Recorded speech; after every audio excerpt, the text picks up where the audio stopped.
Today we are here to talk about some of the early explorers of Texas, and we're going way back in time to the year 1519, and we have Alonzo Alvarez de Pena.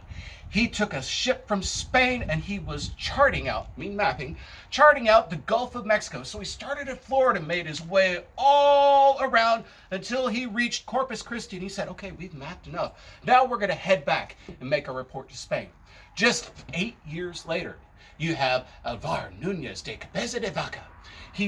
They were traveling and exploring kind of along the same way as Pena, but they became wrecked just way east of Texas, and they built boats, and they were traveling west, trying to get back to Mexico, but they were shipwrecked on Galveston. Anybody ever been to Galveston? It's a nice place, but there were 80 people shipwrecked. Only 15 survived the first winter. My goodness.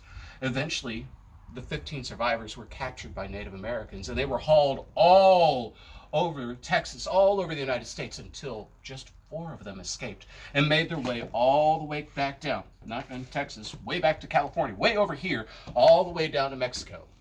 Then, just 13 years later, we have Francisco Vázquez de Coronado. He was looking for the city of Cibola, one of the 7 cities of gold. And they traveled up the west coast of Mexico, up through California, and where he explored was just a little bit over here in the panhandle of Texas. Eventually, they went all the way up into the Arkansas territories. Never found the 7 cities of gold. Then finally, we have Lasalle, a Frenchman. In Lasalle, they were trying to find the Mississippi River. They landed just here at Matagorda Bay. Good fishing there too. And they established a fort just up the creek. Eventually, Spain heard about this colony here, sent 10 expeditions to try to find it. Eventually, they found it. No survivors. And thus Texas remained under Spanish rule.